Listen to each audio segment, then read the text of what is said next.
Have you ever felt your whole body relax? The moment you were finally alone, not because you hate people, not because you do not care, not because you want to disappear from everyone forever, but because the door closes, the room gets quiet. And for the first time all day, nothing is asking anything from you. No one needs a response. No one is watching your face. No one is waiting for you to explain your mood. No one is filling the silence with something you have to manage. It is just you.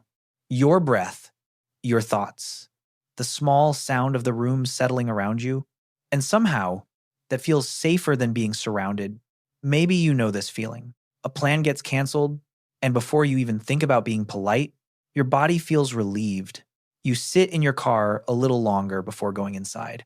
You turn your phone face down, not because you are trying to be rude, but because even one more message feels like one more door opening into your peace. You love certain people. You may even enjoy them, but after a while, being around anyone starts to feel like carrying invisible weight. You begin tracking your tone, your expression, the right amount of eye contact, how much to say, how little to reveal.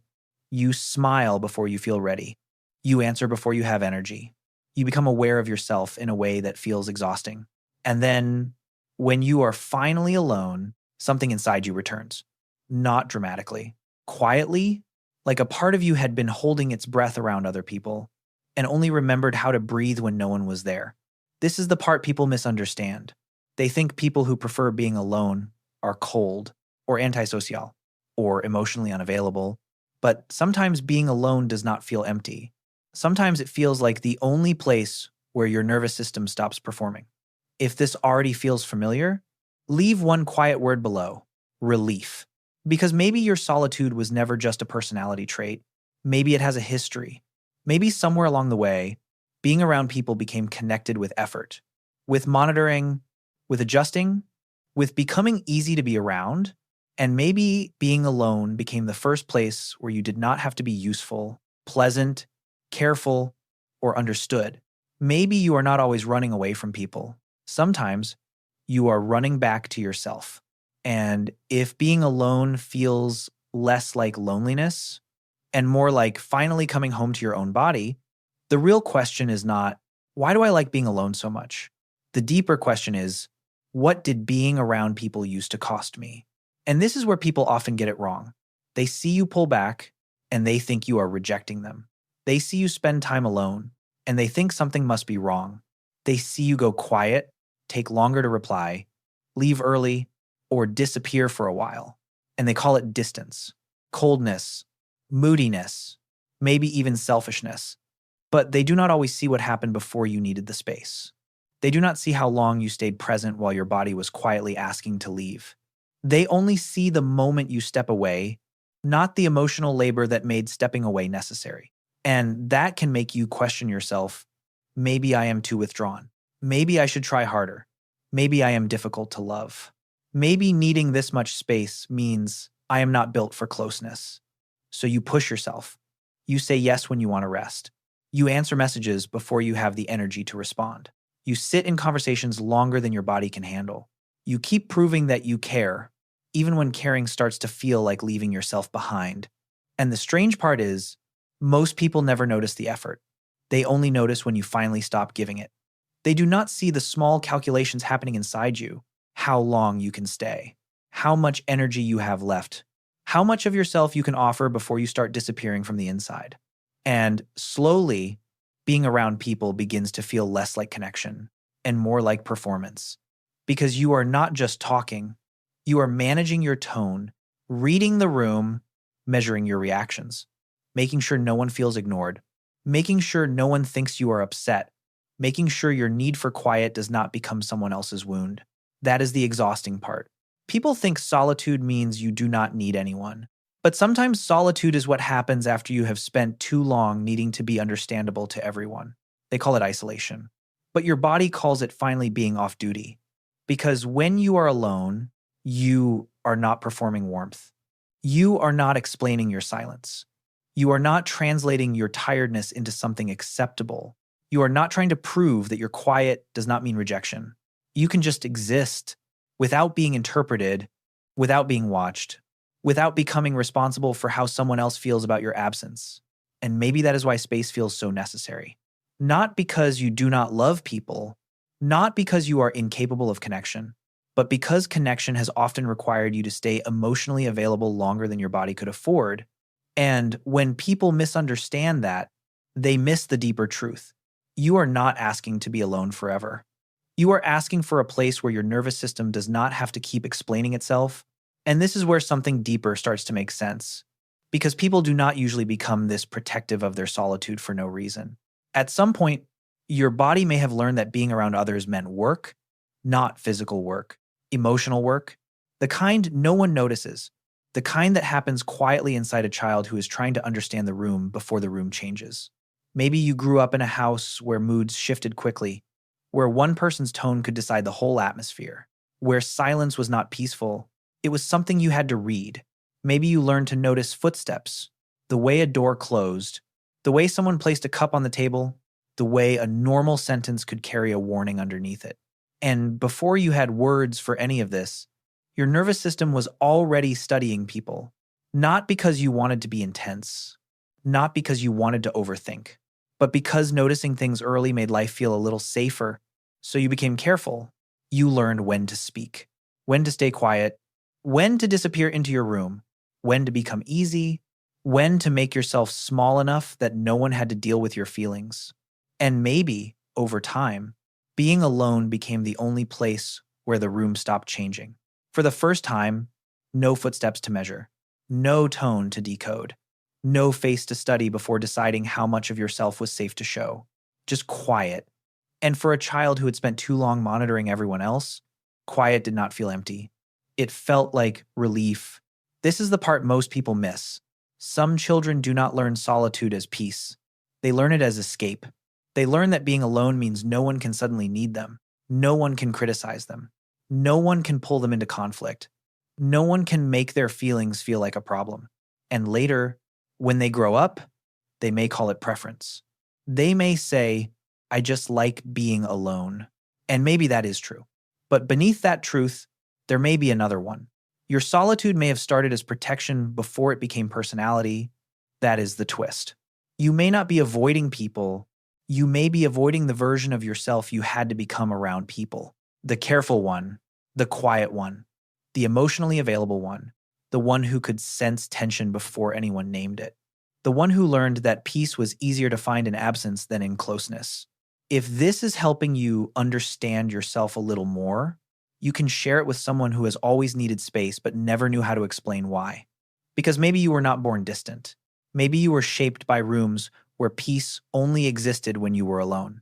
And once your body learns that pattern early, it does not simply disappear because you grow older. You may leave the house, build a different life, meet kinder people, find relationships that are not dangerous. But sometimes, your nervous system still enters the room before you do. It starts scanning, not loudly, not obviously, just quietly. The way your eyes notice someone's tone before their words. The way your body senses a shift in energy before anyone explains it. The way you can feel yourself becoming careful around people who have not even done anything wrong. And that can be confusing, because part of you may genuinely want connection. You may want friendship. You may want love. You may want to be close to people without feeling like you have to prepare for them. But your body remembers closeness as something that once required effort. So even when nothing bad is happening, you may still find yourself working. You think about how you sound, how much you are sharing, whether your face looks interested enough, whether your silence feels rude, whether your tiredness might be misunderstood, whether someone will think your need for space means you do not care. And after a while, being around people can feel less like being with them and more like managing yourself around them. The cost was not conversation. The cost was constant self-monitoring. That is the exhaustion. It is not always the people. Sometimes it is the role your body automatically enters when people are near. The role that tries to be pleasant, available, easy, emotionally readable. The role that does not want to disappoint anyone. The role that turns your own needs down so no one else feels uncomfortable. And the painful part is, you may not even notice you are doing it until you are finally alone. Then your shoulders drop. Your face softens. Your breathing changes. The room becomes quiet, and suddenly you realize how much of yourself you had been holding in place. This is why solitude can feel so addictive. Not because you want to cut everyone off, not because you do not need love, but because being alone is sometimes the only place where your body stops auditioning for safety. That is the twist. Maybe people are not what drain you. Maybe what drains you is who you learn to become around people. The version that stays alert, keeps the peace, and feels responsible for the emotional temperature of the room. And if that version had to exist for too long, then of course silence feels like relief. Of course canceled plans feel like air. Of course being alone feels less like loneliness and more like finally setting something heavy down. You may crave connection, but your body remembers closeness as something that made you tired, and that does not mean you are broken. It means your nervous system is still learning that being with people does not have to mean leaving yourself. So maybe the truth is not that you dislike people. Maybe the truth is that being with people has often asked too much from your nervous system. Too much attention, too much adjustment, too much quiet monitoring, too much becoming understandable before you even felt understood. And for a long time, you may have blamed yourself for that.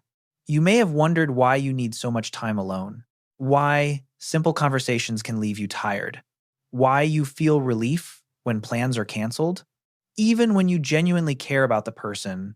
But maybe your solitude is not a flaw. Maybe it is a signal, a sign that some part of you is still looking for the place where it does not have to perform. That does not make you cold. It does not make you selfish. It does not mean you are incapable of love. It means your body may have learned peace in places where no one was asking you to be anything. And that matters. Because some people only feel safe when they are surrounded, but some people learned safety in absence, in silence, in the closed door, in the quiet room, in the moment no one needed them to respond, explain, soften, smile, or stay available. If this felt personal, leave one quiet word below: space. And if this helped you understand yourself on a deeper level, consider subscribing to Cortex Psychology. Because here, we do not call every need for solitude weakness. Sometimes we ask, what kind of childhood made solitude feel like home? Maybe these things were never opposites. Maybe needing space does not cancel your love. Maybe silence was never proof that you did not care. It was where your body learned to feel safe. The problem was never that you needed quiet. The problem was being taught that quiet was the only place your body could rest. And healing may not mean forcing yourself to become more social. It may begin with learning that connection does not have to cost you your peace. That you do not have to become easy, pleasant, available, or emotionally useful just to deserve closeness. Maybe you are not running from people. Maybe you are protecting the part of you that only learned how to breathe when no one was near. And one day, being alone may still feel peaceful, but it will no longer feel like the only safe place. You may still love silence. You may still need space. You may still come back to yourself in solitude. But slowly, your body can learn something new. That closeness can be calm. That people can stay without consuming you. That love can exist without performance. Because you were not born distant. You were shaped by rooms where peace only existed when you were alone. And maybe solitude was never your weakness. Maybe it was the first place your body learned it did not have to perform.